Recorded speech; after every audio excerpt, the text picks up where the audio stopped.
ইনি সত্যিকারের সুপারম্যান। তার শরীরের সাহায্যে জ্বালানো যায় 200 ওয়াটের বৈদ্যুতিক বাল্ব। খবরদার, এই কাজটি কখনো কেউ বাসায় বসে করবেন না। আমি কিন্তু এখন এই তারটা ধরতেছি, আমার শরীরে এখন টেস্টার জ্বলবে, দূরে থাকেন। এমনকি কোনো কিছু সাহায্য ছাড়াই এই সুপারম্যান স্পর্শ করতে পারেন 240 ভোল্ট বা তারও বেশি মাত্রার বিদ্যুৎ। এই ওর কিন্তু এখন চলে, টেস্টার চলে। এখন যদি আমি হাত দিই কারো কাছে, তাহলে আমার শক্ত হবে।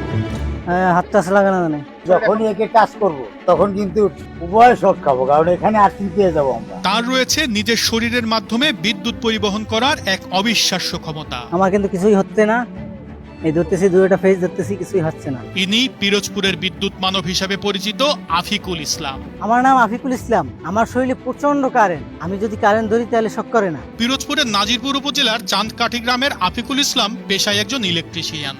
ইলেকট্রিকের কাজ করার সময় তার দরকার হয় না আলাদা কোনো সুরক্ষা। তারে বিদ্যুৎ থাকা অবস্থাতেও স্বাভাবিকভাবে খালি হাতেই তিনি করেন সমস্ত কাজ। দেখতেছেন আপনারা এখানে বিদ্যুৎ আছে, এই দেখতে পাচ্ছেন। আমি এখন ধরলে কোনো শক করে না, এই দেখতেছেন, কোনো শক পাইতেছি না। পানি বিদ্যুৎ পরিবাহী। আফিকুল বিদ্যুৎ স্পর্শ করা অবস্থায় অনায়াসে হাত দিতে পারেন পানিতে, এতে তার কোনো শক লাগে না।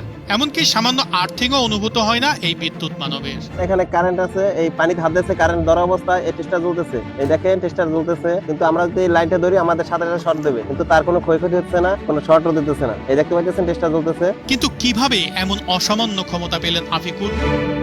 ছোটবেলা থেকেই ইলেকট্রিক কাজের প্রতি আগ্রহ আফিকুল ইসলামের।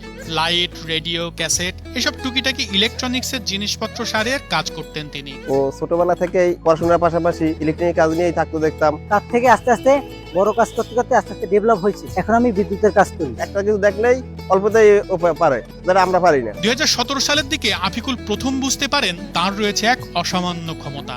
সরাসরি বিদ্যুৎ স্পর্শ করলেও কোনো প্রকার শক লাগে না তার। 5 বছর আগে কাজ করতে গেছি, ওয়ারিং কাজ, ফুল ওয়ারিং করা হয়ে গেছে, কিন্তু আমি কখনো কারেন্ট পাচ্ছি না, কিন্তু আমার লাইন চালু, আমাকে শক করতেছে না। তারপরে আমার এক ভাবি আসে টাচ করতেছে, তখন আমি একটু শক অনুভব করছি। তারপর থেকেই আমি বুঝতে পারি যে আমার শরীরে শক হয় না। আফিকুল লাইন অবস্থায় কাজ করতে পারে, তার শরীরে কোনো শর্ট দেয় না, তাই আমরা ওকে নিয়ে কোনো টেনশন করি না যে লাইনে কাজ করা অবস্থায় কোনো শর্ট খাবে, কারণ আমরা দেখি সবসময় সেট থাকে, যে কোনো সময় ডাইরেক্ট লাইনে কাজ করতে পারলে তার কোনো সমস্যা হয় না। এরই ধারাবাহিকতায় তিনি পেশা হিসেবে নেন ইলেকট্রিশিয়ানের কাজ। চাঁদকাঠি ও এর পার্শ্ববর্তী এলাকার বাসাবাড়িতে ইলেকট্রিশিয়ান হিসেবে কাজ করে জীবিকা নির্বাহ করেন আফিকুল।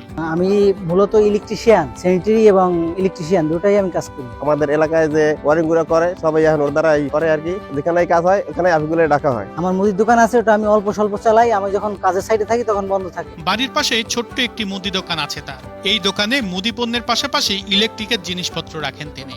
ছোটখাটো ইলেকট্রনিক্সের কাজও করেন এখানে বসেই। আপনারা দেখতেই পাচ্ছেন, এটা আমার দোকান। এখানে আমি ইলেকট্রিক মাল সামান রাখি, যেগুলো দিয়ে আমি কাজ করি মূলত। দোকানদারের পাশাপাশি কোথাও ইলেকট্রিক কাজের ডাক পড়লে ছুটে যান তিনি। দোকানের পাশেই একটা ক্লাব করে, একটা বাতিতে সমস্যা, সেটা আমি সারতে যাইতেছি। ইলেকট্রিকের কাজ করার পূর্বে সবার বিভিন্ন নিরাপত্তা ও সচেতনতার প্রয়োজন হলেও আফিকুলের এসবের কিছুরই দরকার হয় না। তিনি লাইনে বিদ্যুৎ থাকা অবস্থায় সরাসরি হাত দিয়েই কাজ করেন। দেখতেছেন, কোনো শক পাইতেছি না আমি। এই বিস্ময়কর ক্ষমতার কারণে এলাকায় বিদ্যুৎ মানব হিসেবে পরিচিত আফিকুল। আফিকুল লাইন হাত দিয়ে ধরবে, দিবে নেবে, ওর কোনো সমস্যা হইতেছে না, ওর ক্ষয়ক্ষতি হয় না, আরো কিছু অনুভব করে না। ও আমাদের এলাকায় বিদ্যুৎ মানব হিসেবে পরিচিত, সবাই আমরা অনেকে বিদ্যুৎ মানব হিসেবে চিনি। শুধু আফিকুলই নয়, সিলেটেও একজন বিদ্যুৎ মানবের সন্ধান পেয়েছি আমরা। আফিকুলের মতো তার শরীরেও বিদ্যুতের শক লাগে না। ইন্টারনেট থেকে প্রাপ্ত তথ্য অনুসারে শরীরের চামড়া অত্যাধিক পুরু, ধাতব আয়নের পরিমাণ অনেক কম সহ বিভিন্ন কারণে একজন মানুষ বিদ্যুৎ মানবে পরিণত হন। বিদ্যুৎ স্পর্শ করার মতো এমন ঝুঁকিপূর্ণ কাজ থেকে সবাইকে বিরত থাকার আহ্বান জানান বিশেষ ক্ষমতাপ্রাপ্ত এই বিদ্যুৎ মানব। আমার এই ক্ষমতা আল্লাহ তাআলা দিয়েছে, অন্য কেউ এই ক্ষমতা দেখাইতে পারবেন কিনা জানি না, কিন্তু আপনারা কখনো বাসায় বসে চেষ্টা করবেন না, এতে আপনার জীবনের ঝুঁকি আছে, আপনি মারাও যেতে পারেন।